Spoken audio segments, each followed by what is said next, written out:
अस्सलाम वालेकुम। I hope you all are doing great and आज की इस वीडियो के अंदर we are going to discuss an important topic that is migrations.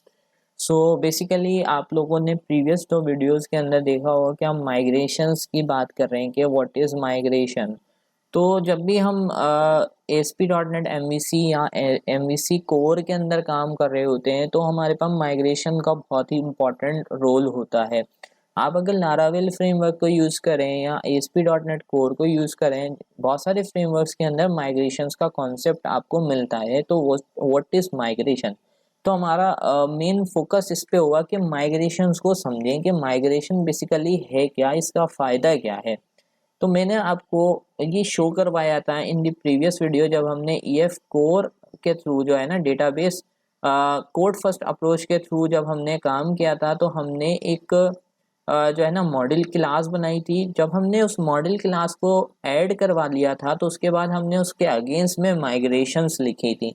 तो ये माइग्रेशंस क्या करती हैं, जब भी आप कोई भी एक मॉडल ऐड करते हैं या आप चाहते हैं कि हमने कुछ मॉडल्स वगैरह बनाए हैं, उसके अंदर कुछ प्रॉपर्टीज़ हैं, तो आप सबसे पहले उसके अगेंस्ट में माइग्रेशन जनरेट करवाते हैं। आप इस तरह से समझ सकते हैं, it is just like a tracking और इस यू कैन सी कि ये आप लॉग्स कर रहे हैं कि आप बता रहे हैं कि हमने पहले ये काम किया। तो जब भी आप माइग्रेशन को बनाते हैं तो आपकी एक माइग्रेशन की अलग फाइल जनरेट होती है किसी कोड के साथ, किसी आईडी के साथ, और माइग्रेशन को आपको एक पर्टिकुलर नेम देते हैं कि हमने इस नाम से माइग्रेशन बनाई। अब उस माइग्रेशन के नाम को आप इस तरह से लिखते हैं कि ताकि आपको समझ आए कि वाई मतलब इस माइग्रेशन के अंदर आपने क्या काम किया। लेट सपोज अगर मैं इनिशियल सेटअप कर रहा हूं तो ज़्यादातर हम क्या लिखते हैं, एडिड माइग्रेशन इनिशियल सेटअप या इनिशियल लिख के हम स्टार्ट कर लेते हैं कि हमने इनिशियली ये सेट किया। देन सेकंड माइग्रेशन जब हम ऐड करते हैं, लेट सपोज मैंने कहा कि I have to create a department entity और डिपार्टमेंट का मुझे मॉडल जनरेट करना है, तो उसके लिए मैं क्या करूँगा, मैं मॉडल जनरेट करूँगा डिपार्टमेंट का। तो जब मुझे वो मॉडल के अगेंस्ट में डेटाबेस के अंदर टेबल जनरेट करवाना है तो I have to create a migration file.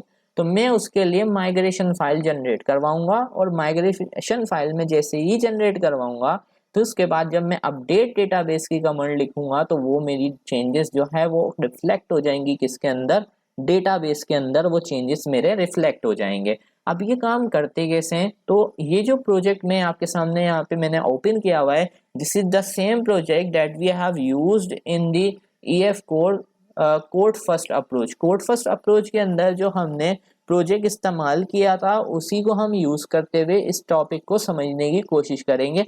तो आप यहाँ पे देखो तो मेरे पास एक माइग्रेशन पहले से रन हुई हुई है और इस माइग्रेशन का नाम देखो तो यहाँ पर एक क्लास बनी है इनिशियल डीबी सेटअप। अब ये इनिशियल डीबी सेटअप क्या है, ये वो नाम है जब आप माइग्रेशन बनाते वक्त देते हो, ठीक है। और ये आपकी क्लास माइग्रेशन क्लास से इनहेरिट होती है, ठीक है। इसके अंदर दो मेथड होते हैं, एक अप का मेथड होता है और एक आपके पास डाउन का मेथड होता है। बेसिकली समटाइम्स ऐसा होता है कि मैंने माइग्रेशन लिख ली बट उस माइग्रेशन को मुझे क्या करना है, मुझे ड्रॉप करना है, ख़त्म करना है, मैं उसको अपडेट नहीं करना चाह रहा डेटाबेस के अंदर।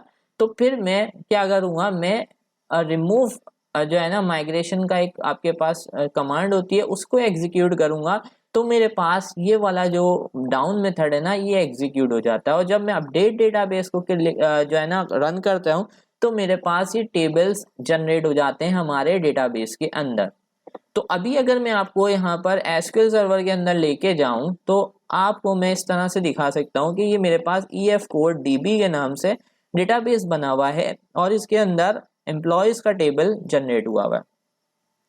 हम एक दफ़ा वेरीफाई कर लेते हैं कि हमने ये सेम ही प्रोजेक्ट यूज़ किया था यानी सेम डेटाबेस यूज़ की थी। उसके लिए हमें स्टार्टअप फाइल में आना पड़ेगा और यहाँ से आके देखना पड़ेगा कि हमने EF कोड DB यूज़ की थी। तो यहाँ पे मैंने EF कोड DB को सिलेक्ट कर लिया है और यहाँ पर आके आपके पास देखो कॉलम्स आ रहे हैं। अब हम क्या करेंगे कि हम वहाँ से एक नया मॉडल जनरेट करवाते हैं, लेट सपोज। तो मैंने यहाँ पर आके एक जो है ना हमारा जो मॉडल्स हैं इसके अंदर आके मैंने एक मॉडल ऐड करवाया। तो मैंने कहा भाई हम एक क्लास ऐड कर रहे हैं और इस क्लास के अंदर हम बताएंगे डिपार्टमेंट, डिपार्टमेंट की हमने क्लास ऐड करी है और इसके अंदर हम कुछ प्रॉपर्टीज बना रहे हैं। तो मैं जल्दी जल्दी से यहाँ पे 3 प्रॉपर्टीज बनानी है, तो मैं यहाँ पर 3 प्रॉपर्टीज लिख देता हूँ। चले, मैं अभी 3 की जगह हम 2 ही प्रॉपर्टीज यूज कर रहे हैं, एक इंटीजर होगी और एक हमारी प्रॉपर्टी होगी स्ट्रिंग टाइप की। इसको मैं कह देता हूँ डिपार्ट नेम और ये हमारी हो जाएगी डिपार्ट आईडी के नाम से। तो मैंने इसको बना दिया डिपार्ट आईडी के नाम से। और यहाँ पर आके मैं यहाँ पे using system dot component model dot data annotations का इस्तेमाल कर रहा हूँ और इसके ऊपर मैंने यूज कर लिया की।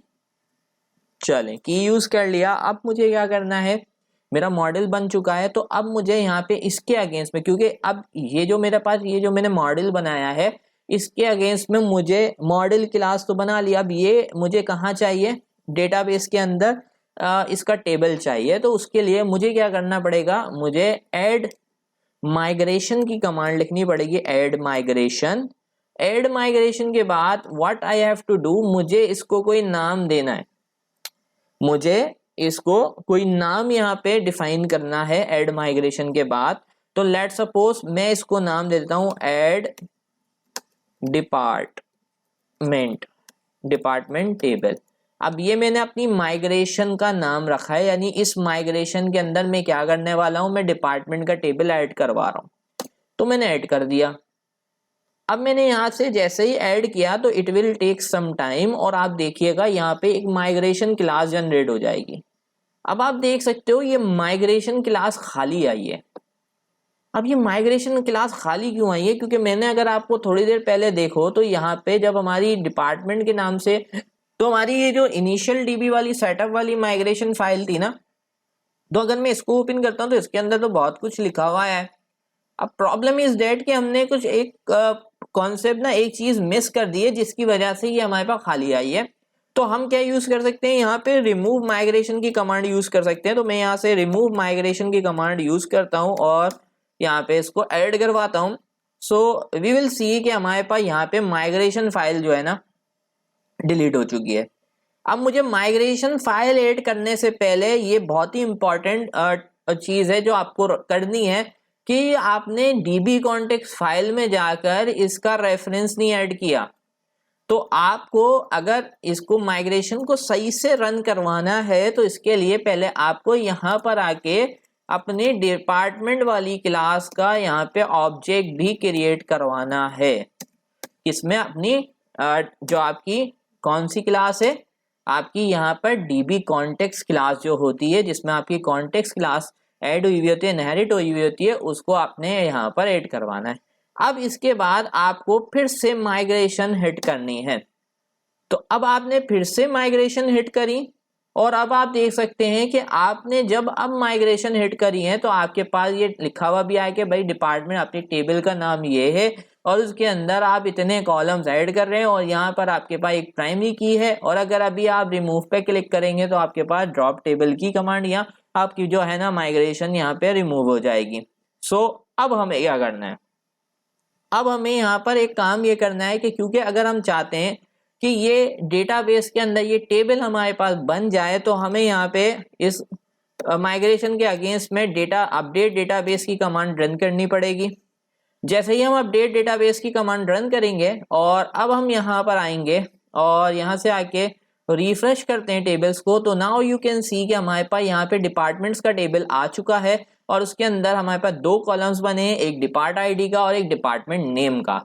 अब हम यहाँ से चलते हैं और माइग्रेशन हिस्ट्री के टेबल में आपको दिखाते हैं। तो आप देखो यहाँ पे हमारे पास 2 माइग्रेशंस की डिटेल आ रही है कि हमने पहली वाली माइग्रेशन जब आपके पास हिट करी थी तो उसकी आईडी जनरेट हुई थी। ये वो नाम है जो आपकी जिस नाम से फाइल क्रिएट होती है यहाँ पर माइग्रेशन के फोल्डर के अंदर।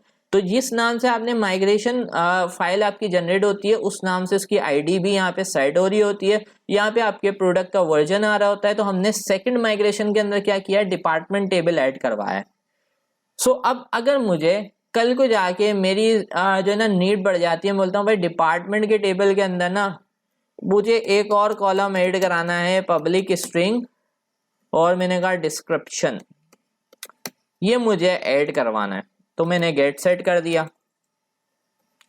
और अब मैं यहाँ पर आकर नई माइग्रेशन लिखूंगा और मैंने कहा भाई add column to department table. अब ये मैंने माइग्रेशन का नाम दिया, एंटर करता हूं तो मेरे पास फिर से माइग्रेशन फाइल एक नई जनरेट हुई होगी और यहाँ पर आपके पास इसके अंदर ये ऐड हुआ है कि हमने एक माइग्रेशन के टेबल के अंदर जो है ना, हमारे पास डिपार्टमेंट्स के टेबल के अंदर व्हाट वी हैव डन कि हमने एक कॉलम ऐड करवाई है।